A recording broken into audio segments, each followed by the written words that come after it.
नमस्कार दोस्तों, स्वागत है आपका आपके अपने YouTube वीडियो चैनल पे। जैसा कि हम सभी लोगों को पता है कि 1 जुलाई से जो भी हम म्यूचुअल फंड्स परचेज करेंगे उस पे आपको स्टैम्प ड्यूटी देना होगा, जो कि 0.005% होगा। हालांकि ये जो स्टैम्प ड्यूटी है ये जनवरी से लगना था, लेकिन इसको पोस्टपोन करके अप्रैल में कर दिया गया था। और उसके बाद से कोविड-19 की वजह से इसको रोक दिया गया और फिर से इसको पोस्टपोन कर दिया गया। और अब 1 जुलाई से ये एप्लीकेबल होगा। और उसके बाद से जो भी आप शेयर्स लेंगे, जो भी म्यूचुअल फंड्स लेंगे, उस पर 0.005% लगेगा। और ये एक एंट्री लोड के तौर पे लगेगा, यानी कि पहले जब हम म्यूचुअल फंड्स को लेते थे, यानी कि 2009 के पहले शायद, तो वहाँ पे हमारा एंट्री लोड लगता था, लेकिन उस एंट्री लोड को हटा दिया गया था बीच में, ठीक है।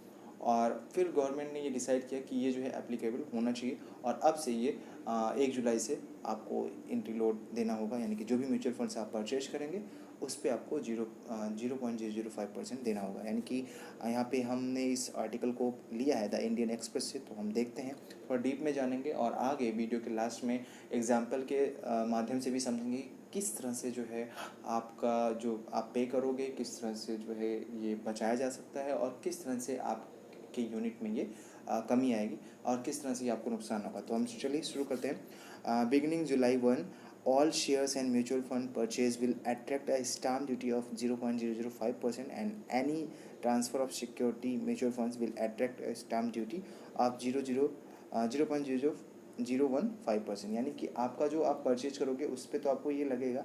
अगर आप कहीं पे ट्रांसफ़र करते हो, यानी कि एक स्कीम से दूसरे स्कीम में, या इनकी एक डीमेट से दूसरे डीमेट पे, तो आपको 0.015% भी ये भी देना होगा, ठीक है।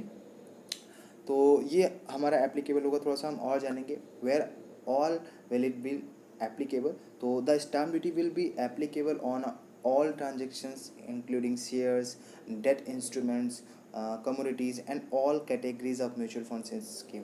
चाहे वो डेट हो, चाहे वो लिक्विड फंड हो, चाहे वो इक्विटी फंड हो, जो भी म्यूचुअल फंड्स होंगे उस पर आपका ये एप्लीकेबल होगा। उस पर आपको 0.005% का ये स्टैम्प ड्यूटी का टैक्स देना होगा एज अ एंट्री लोड के तौर पे, ठीक है। जो पहले नहीं लगता था अब ये लगने लगेगा, ठीक है। अब थोड़ा सा एक हमारे अंदर कन्फ्यूजन होगा कि अगर हमने बहुत पहले, यानी कि आपका SIP चल रहा हो, तो क्या उसमें भी देना होगा। यहाँ से मैं आपको क्लियरफाई कर देता हूँ कि जो आपका अभी तक चल गया है उस पर आपको कुछ भी नहीं देना है। जैसे वो गया था, जितना यूनिट आपको मिला था वो रहेगा। 1 जुलाई से यदि आपका कोई ट्रांजेक्शन या कोई SIP जाने वाला होगा तो उस पर आपको ये टैक्स लगेगा और उस पर आपको ये टैक्स देना रहेगा, ठीक है। तो ये आपको देना रहेगा। अगर आप फर्स्ट बाइंग करते हैं तब भी आपको देना रहेगा, या आपका SIP चल रहा है और आपका केवल SIP जा रहा है तब भी उस पर देना रहेगा, ठीक है। जो भी अमाउंट होगा, या 2,000 की SIP हो, 5,000 की SIP हो, उस पर आपको उतने % आपको ये देना रहेगा, ठीक है। यहाँ पे आप देख सकते हैं जैसा कि सिस्टमेटिक, जैसे कि मैं आपको यहाँ पे दिखा देता हूँ, सॉरी। तो ये देख सकते हैं, including the fresh monthly purchase previously registered systematic investment plan. It will be also applicable if investors switch from one scheme to another schemes, also case of dividend investment transaction, ठीक है। तो चलिए हम थोड़ा सा और डीप में जानेंगे इसके बारे में। How does it impact the investor.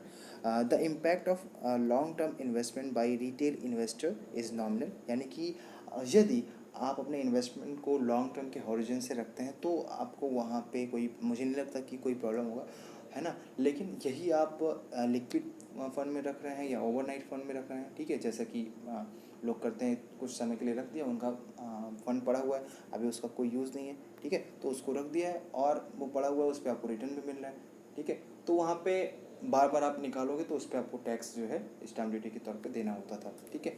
तो वही उस समय नहीं देना होता था, तो ये प्रॉब्लम थोड़ी सी क्रिएट होगी। अगर आपका लॉन्ग टर्म का ओरिजिन है तो वहाँ पे आपको नहीं देना रहेगा, ठीक है। आपको वहाँ पे हम आगे देखेंगे। और 1 लाख पे करीब करीब आपका 5 रुपये का जो है ये ड्यूटी आपका, ये जो टैक्स लगेगा, ठीक है। तो आगे चलते हैं हम।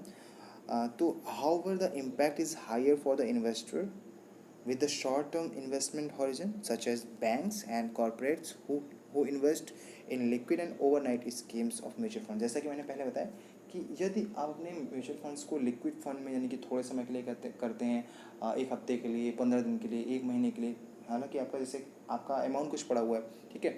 तो हम क्या करते थे कि जो हमें बैंक में सेविंग्स मिलता था, सेविंग रिटर्न मिलता था 3 to 4% मिलता था, हमने उसको उठा दिया, अच्छे लिक्विड फंड में डाल दिया, तो वो हमें रिटर्न जो है अच्छा देने लगा, 6 to 7% देने लगा, तो हमने वहाँ पे पैसा अपना डाल देते थे। ठीक है, तो ये चीज़ करते थे। और ये बैंक काफ़ी करते थे, कॉर्पोरेट्स काफ़ी करते थे, उनके पास पैसा होता था, उसको लिक्विड फंड, ओवरनाइट फंड्स और डेट फंड में डाल देते थे। ठीक है, तो ये चीज़ें होती थी। अगर आपका लॉन्ग टर्म का हॉरिजन है तो आपको यहाँ पे कोई परेशानी वाली बात नहीं है, लेकिन जहाँ पे आपका कुछ नहीं लगता है, वहाँ लगता था, वहाँ पे थोड़ा लगेगा, तो वो तो इम्पैक्ट करेगा ही। ठीक है, तो हम आगे चलेंगे।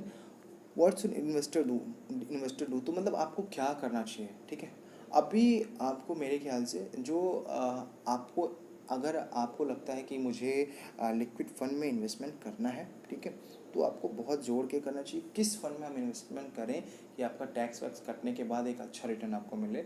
अदरवाइज़ आप अपना पैसा एफडी में भी डाल सकते हो। ठीक है, पहले क्या होता था कि हम लिक्विड फंड में डाल देते थे, ओवरनाइट फंड्स में डाल देते थे, डेट फंड में डाल देते थे, जिसका टाइम हॉरिजन 30 डेज 90 डेज होता था। तो वहाँ पे आपको देखना होगा, क्योंकि आपका जो है, अगर आप ज़्यादा अमाउंट डालेंगे तो कहीं ना कहीं इम्पैक्ट करेगा। ठीक है, retail MF investors should not worry too much about it as the fee is nominal. यहाँ पे आपका जो टैक्स बहुत नॉमिनल है। However they should be careful in selection of the right investment categories. If they pick up wrong categories and then keep switching from one schemes to another, then they will end up paying stamp duty rapidly on the same investment amount. ठीक है, आपने एक बार purchase किया, ठीक है, आपको वहाँ पे 0.005% आपने दिया, अब आपको लग रहा है कि ये अच्छा नहीं है, आप स्विच करोगे दूसरे में, तो वहाँ पे फिर आपको 0.015% देना पड़ेगा। तो आप बहुत, अब आपको केयरफुल रहना है कि कहाँ पे आप इन्वेस्टमेंट करें। तो आप अपने एडवाइज़र से बहुत ही सलाह लेके अच्छे से अच्छी जगह इन्वेस्टमेंट करें। ठीक है, ताकि आपको बार बार स्विच ना करना पड़े। अगर आप एक जगह इन्वेस्टमेंट कर दिए हैं तो वो उसमें आप बने रहें। ठीक है, तो हम एक एग्जाम्पल के माध्यम से समझ लेते हैं। ठीक है, यहाँ पे क्या है, किस तरह से ये काम करेगा, थोड़ा सा देख लेते हैं। ठीक है, 0.005% आपका लग रहा है टैक्स, स्टैम्प ड्यूटी लग रहा है। तो यदि आप 1 लाख रुपए इन्वेस्टमेंट करोगे तो वहाँ पे आपको 5 रुपये का ये स्टैम्प ड्यूटी देना होगा। पहले क्या होता था कि अगर आप पहले 1 लाख का इन्वेस्टमेंट करते थे तो आपको कुछ नहीं देना होता था। समझ रहे हैं, आपकी NAV होती थी 40 रुपये, तो आपको यूनिट जो मिलते थे 2500 यूनिट आपको मिल जाते थे। अभी क्या होगा, 1 जुलाई से क्या होगा कि आपको 5 रुपये का टैक्स इस पर स्टैम्प ड्यूटी देना होगा। तो आपका जो अब इन्वेस्टमेंट 1 लाख था, तो 1 लाख का था वो घट जाएगा, 99,995 रुपये हो जाएगा। ठीक है, ऐसे आप देख सकते हैं 99,995 रुपये हो जाएगा। और ये जो NAV है वो 40 रुपये है। ठीक है, 40 रुपये। तो अब जो आपको NAV यूनिट अलॉट होगी वो 2,499 यूनिट अलॉट होगी। तो इस तरह से आपकी यूनिट में कमी आ जाएगी और आपका रिटर्न भी कम होगा। तो ये अगर आप लॉन्ग टर्म में कर रहे हैं तो कहीं ना कहीं आपको ये प्रॉब्लम नहीं होगी, लेकिन आप शॉर्ट टर्म में करेंगे तो जाहिर सी बात है ये इम्पैक्ट आपको देखने को मिलेगा। तो आई होप कि आपको ये जो जानकारी है वो समझ में आई होगी और आप कुछ जानने को मिल रहा होगा। तो आप इस चैनल को सब्सक्राइब कर सकते हैं ताकि ढेर सारी इन्फॉर्मेशन आपको मार्केट से जुड़ी हुई या बिजनेस से जुड़ी हुई आपको इन्फॉर्मेशन मिलती रहे। तो वीडियो को देखने के लिए बहुत बहुत धन्यवाद। प्लीज़ चैनल को सब्सक्राइब करें। ठीक है, समय देने के लिए बहुत बहुत धन्यवाद।